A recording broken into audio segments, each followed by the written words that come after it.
ക്ഷേത്രത്തിനുള്ളിൽ നിന്നും ഓട്ടുരുളി മോഷ്ടിച്ചിരിക്കുന്നു. ക്ഷേത്രം അശുദ്ധമാക്കിയിരിക്കുന്നു. ഇല്ല തമ്പുരാനെ, ഞങ്ങൾ അങ്ങനെ ചെയ്തിട്ടില്ല. കള്ളം പറയുന്നു.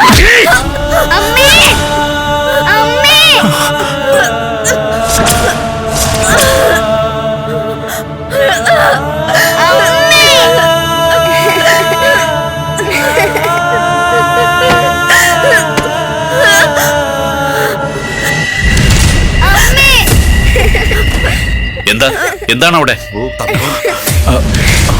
പെരുങ്കള്ളിയാണിവൾ. ക്ഷേത്രം അശുദ്ധമാക്കിയിരിക്കുന്നു. ഇടപ്പള്ളിയിൽ നിന്നും ദേ ഓട്ടുരുളി മോഷ്ടിച്ചിരിക്കുന്നു.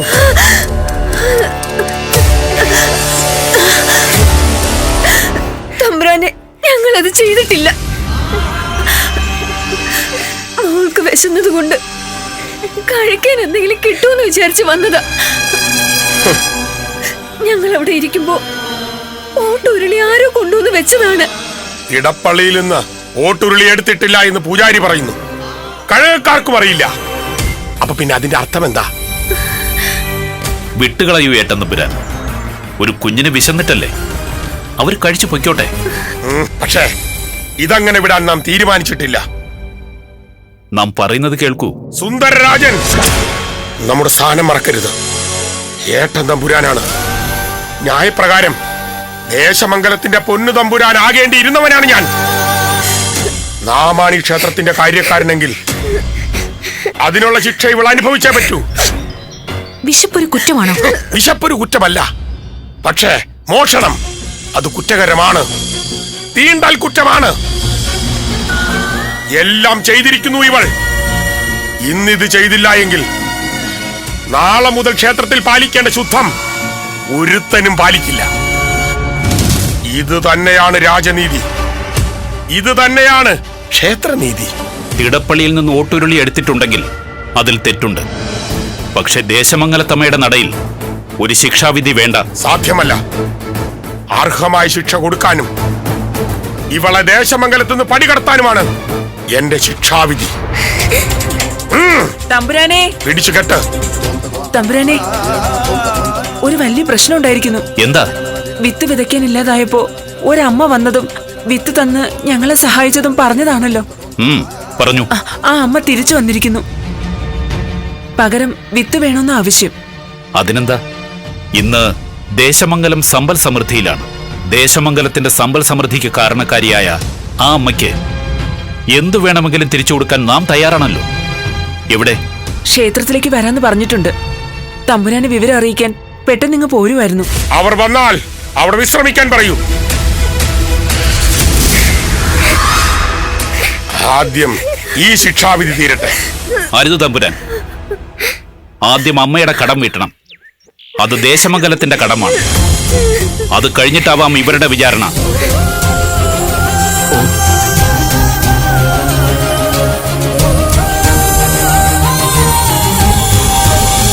ഒരു കാര്യം ഉറപ്പിച്ചോളൂ. ഞാനോ കഴകക്കാരോ അറിയാതെ തിടപ്പള്ളിയിൽ നിന്നുള്ള നിവേദ്യം നിങ്ങളുടെ മുമ്പിൽ എത്തിയിട്ടുണ്ടെങ്കിൽ അത് കൊണ്ടുവച്ചത് അമ്മ തന്നെയാണ്. അമ്മ നിങ്ങളെ കൈവിടില്ല.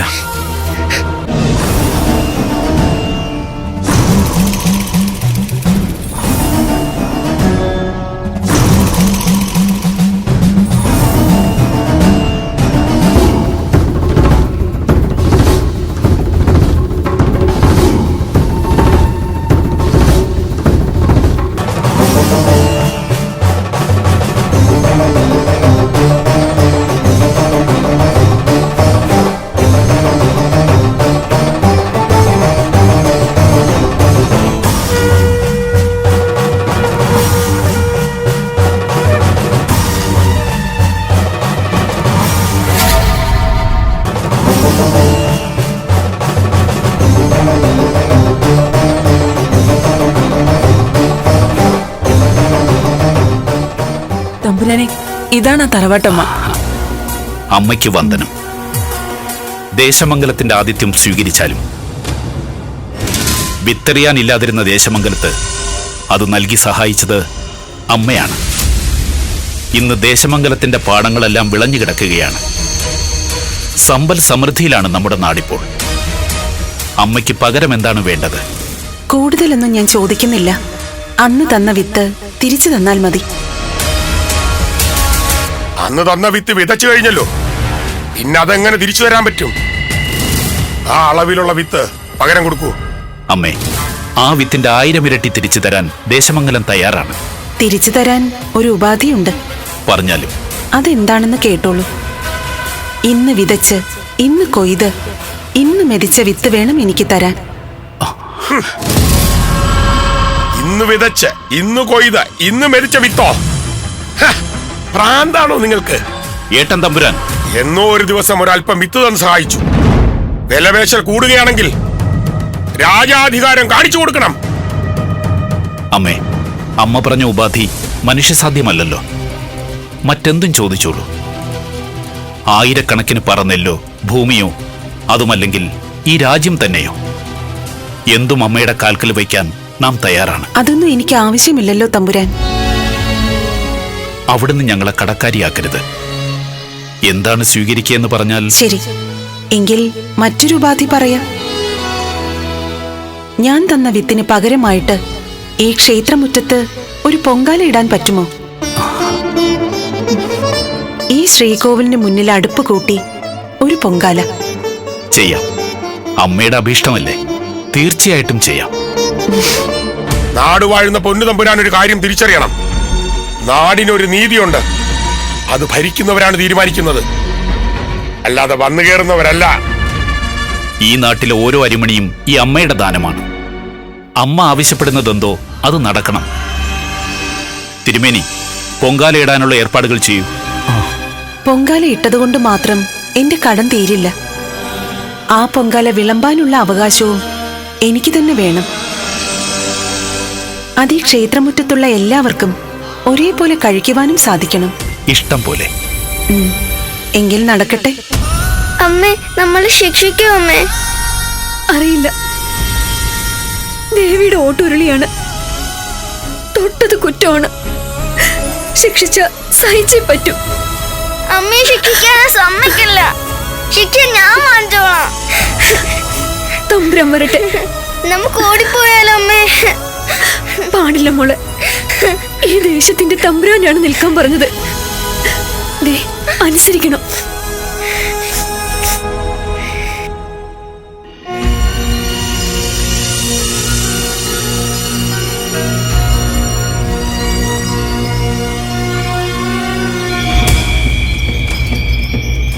അമ്മേ മഹാമായേ.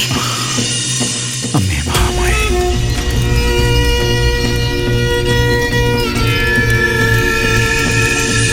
ഓരോരോ ആചാരങ്ങള് കഷ്ടം.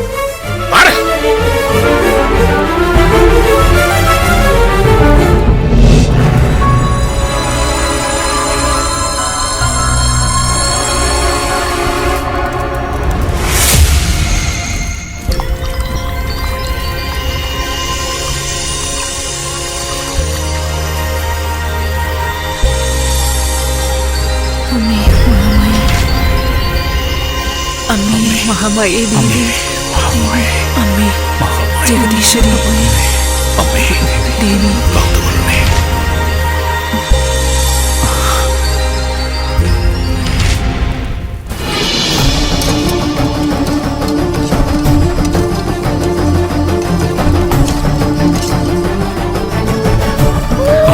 അമ്മേ ഭഗവതി കാത്തോളണേ. കാത്തോളണേ. അമ്മേ, ദേവി, രക്ഷിക്കണേ. അമ്മേ, സർവേശ്വരി, അമ്മേ, ഭഗവതി, അമ്മേ മഹാമായേ ദേവി, അമ്മേ, സർവേശ്വരി, ദേവി, ദേവി, അമ്മേ, കാത്തുകൊള്ളണേ.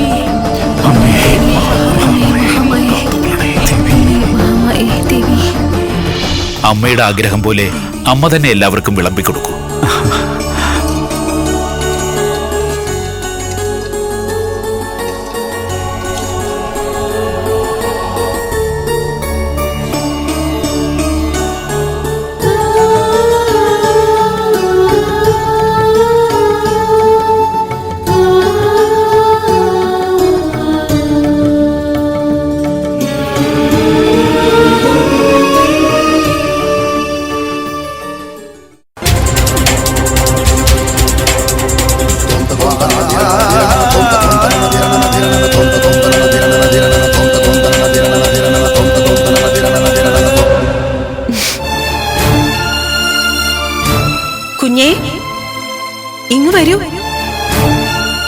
രണ്ടാളും വന്നോളൂ.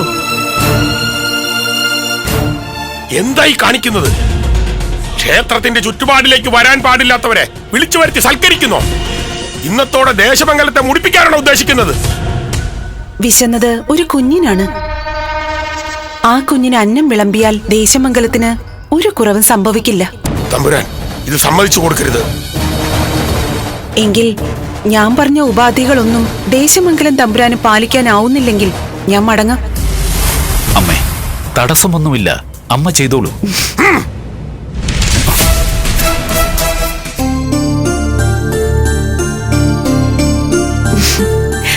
ഇവിടെ വെന്തതിന്റെ ആദ്യ പങ്ക് കഴിക്കാനുള്ള യോഗ്യത നിനക്കാണ് കുഞ്ഞെ.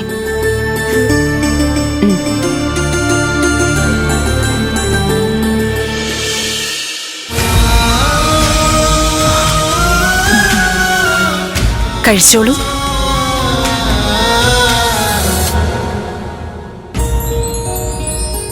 വാ. തമ്പുരാൻ, വിശപ്പൊരു കുറ്റമല്ല. ആർക്ക് വിശന്നാലും അത് നമ്മുടെ വിശപ്പായി മനസ്സിലാക്കാനുള്ള ശ്രമം വേണം. എല്ലാം നമുക്ക് മനസ്സിലായി. അമ്മ എല്ലാവരുടെയും കണ്ണു തുറപ്പിച്ചു. ആ കുഞ്ഞിന്റെ വിശപ്പ് തന്നെയായിരുന്നു പരമപ്രധാനം. എല്ലാവരോടുമായി നാം ഒരു കാര്യം പറയാം. ഈ വരുന്ന പൂരം നാൾ ക്ഷേത്രത്തിലെ പ്രതിഷ്ഠാ ദിനമാണ്. അന്നേ ദിവസം ക്ഷേത്രമുറ്റത്ത് എല്ലാവർക്കും ദേശമംഗലത്തമ്മയ്ക്ക് പൊങ്കാലയിടാം. ഈ അമ്മ തുടങ്ങിവെച്ച ഒരു നന്മ നമ്മുടെ ദേശമെങ്ങും പടരട്ടെ. അമ്മയ്ക്ക് സന്തോഷമായോ? സന്തോഷം. ദേശമംഗലത്തെ ജനങ്ങളെല്ലാം ഒരുപോലെ ആവട്ടെ എന്ന് അങ്ങ് ആഗ്രഹിക്കുന്നുണ്ടല്ലോ. അതുപോലെ തന്നെ ആവട്ടെ.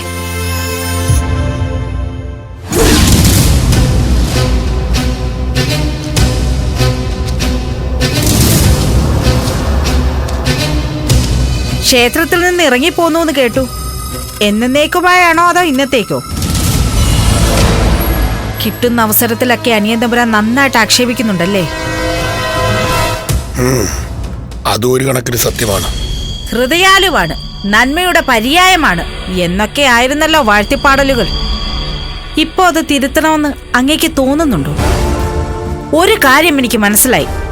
ഏട്ടൻ തമ്പുരാനെ വിളിച്ചുകൊണ്ട് വന്നത് പഴയ കടം വീട്ടാനൊന്നുമല്ല, സ്വന്തം പ്രതാപം കാണിച്ച് ബോധ്യപ്പെടുത്താനാണ്. ഒരു കാട്ടുവാസി പെണ്ണിന്റെ മുമ്പിൽ നമ്മുടെ മാനമില്ലാണ്ടായി. അത് തന്ത്രമല്ലേ? എവിടുന്നോ വന്നൊരു സ്ത്രീ പറയുന്നത് കേട്ട് ക്ഷേത്രത്തിൽ പുതിയൊരു ആചാരം. പറ്റില്ല എന്ന് അനിയൻ തമ്പുരാന് പറയാറുന്നല്ലോ, പറഞ്ഞില്ല. ഇപ്പോൾ അനിയൻ തമ്പുരാൻ നീതിമാനുമായി, ഏട്ടൻ തമ്പുരാനെ ആർക്കും കണ്ടുകൂടാത്തവനുമായി. അങ്ങ് നോക്കിക്കോളൂ, അധികം വൈകാതെ ജനം മുഴുവൻ അങ്ങേക്കെതിരായി തിരിയും. പിന്നെ ദേശമംഗലത്ത് നിന്ന് കല്ലെറിഞ്ഞ് ഓടിക്കും. ഒന്നായിരിക്കും അനിയൻ തമ്പുരാൻ പറയാൻ പോകുന്നത്. ദേശമംഗലം നിങ്ങളുടേതല്ല, അത് ബോധ്യപ്പെടുത്തി തരാൻ വേണ്ടിയിട്ടാണ് ഞാൻ കൊണ്ടുവന്നതെന്ന്. നിർത്ത്. ഇനി മുതൽ എല്ലാ പ്രതിഷ്ഠാദിനത്തിലും ക്ഷേത്രത്തിൽ പൊങ്കാല നടക്കും. ആർക്കും വരാം, ക്ഷേത്രനടയിൽ പൊങ്കാല അർപ്പിക്കാം. ആ കാട്ടുവാസിക്കും മകൾക്കും ക്ഷണമുണ്ടോന്ന് അറിയില്ല. ഒരുപക്ഷെ അതുകൊണ്ടാവാം നാം ക്ഷേത്രകാര്യക്കാരനായിരിക്കുന്ന അമ്പലത്തിൽ നാം അറിയാതെ ഇത്തരം നിയമങ്ങൾ. ആ പൊങ്കാല നടന്നുകൂടാ, അത് മുടങ്ങണം. രാജകൽപ്പനയല്ലേ, നടത്താൻ ആളുകൾ മത്സരിക്കും. കൊട്ടാരത്തിന്റെ അകത്തളത്തിൽ ചുറ്റിന് നിൽക്കുന്ന ആൾക്കാരെ തമ്മിൽ തല്ലിക്കാൻ ആരും സഞ്ചരിക്കാത്ത വഴികളിലൂടെയൊക്കെ നടക്കാറുണ്ടല്ലോ നീ. എന്തെങ്കിലും ഒരു വഴി പറയൂ. ദേശമംഗലത്തമ്മ കോപിച്ചാൽ എന്താണ് സംഭവിക്കുക? അതിന്റെ പേരിൽ ഒരിക്കലും ആരും മറക്കാത്ത ഒരു കാര്യം സംഭവിച്ചാൽ എന്തായിരിക്കും അവസ്ഥ? തെളിച്ച് പറ. നടത്തേണ്ടത് എങ്ങനെയാണെന്നൊന്നും എനിക്കറിയില്ല. പക്ഷെ ദേശമംഗലത്തമ്മയുടെ പൂജാരി കൊല്ലപ്പെട്ടാൽ പൊങ്കാല മുടങ്ങില്ലേ? പൂജാരിയുടെ മരണത്തിന്റെ കാരണം ദേശമംഗലത്തമ്മയുടെ കോപമാണെന്ന് വരില്ലേ? ഞാൻ ചോദിച്ചേ ഉള്ളൂ. അടുക്കളക്കാരെ തമ്മിൽ തല്ലിക്കാൻ മാത്രമല്ല, അയൽ രാജ്യങ്ങളെ തമ്മിൽ തല്ലിക്കാനും നിന്റെ ഈ തല മതി. ഈ പറഞ്ഞതിനപ്പുറം ഒരു മുടക്കവുമില്ല. ദേശമംഗലത്തെ പൂജാരി വധിക്കപ്പെടും. അതിന്റെ പേരിൽ നിശ്ചയിച്ചുറപ്പിച്ച പൊങ്കാല മുടങ്ങും. നമുക്ക് മനസ്സിന് ഒട്ടും ഇഷ്ടമല്ലാത്ത പൂജാരിയും തീരും. അനുജൻ തമ്പുരാന്റെ പുതിയ തീരുമാനം ഇല്ലാതാവും. അംഗീകരിച്ചിരിക്കുന്നു. നാം ഇപ്പോൾ തന്നെ കാര്യങ്ങളൊക്കെ ശരിയാക്കട്ടെ. ഇന്ന് രാത്രി പൂജാരി വധിക്കപ്പെട്ടിരിക്കും.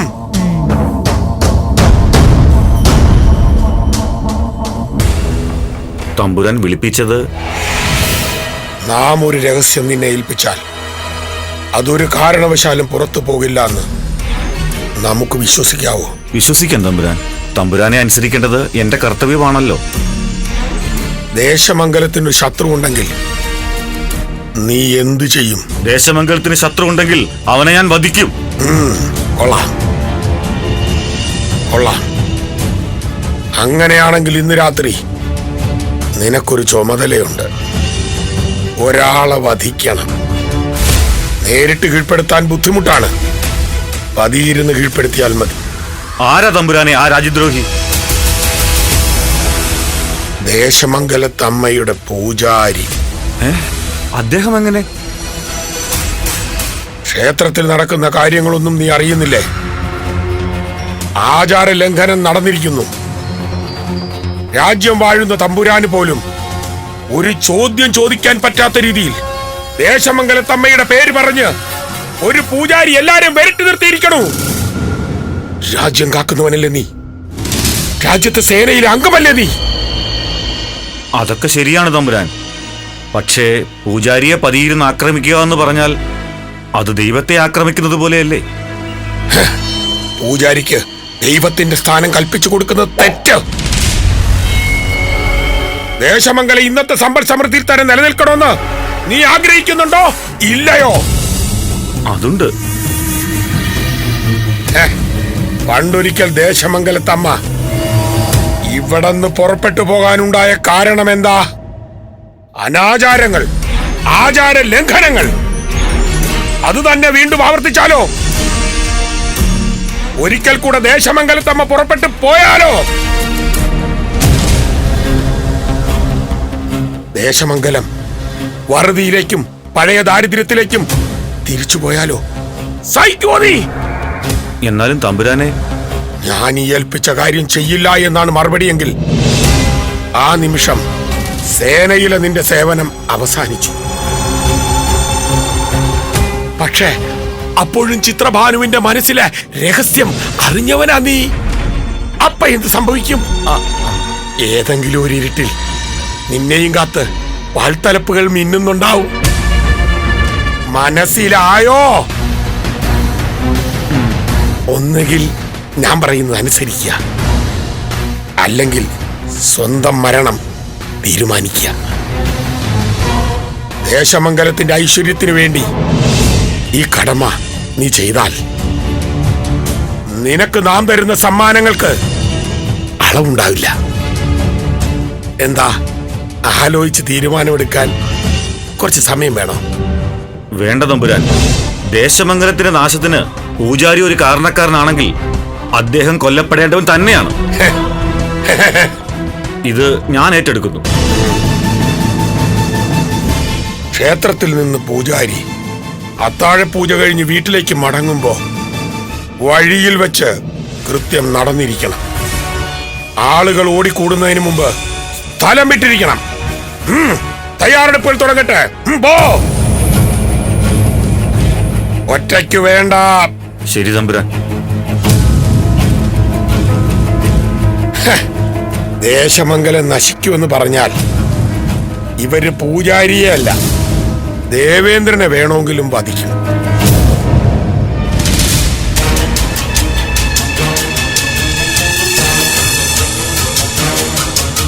സത്യത്തിൽ എനിക്ക് പേടിയുണ്ട്.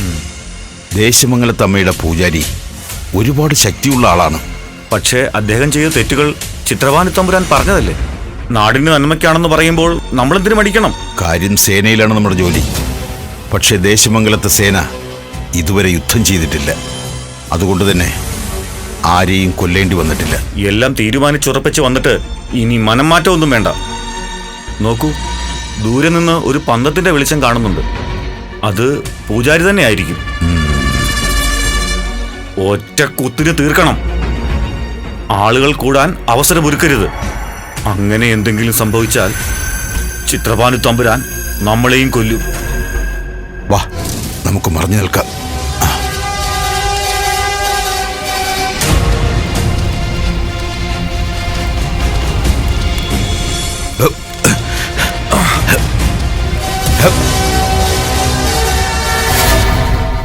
ആരാ നിങ്ങൾ?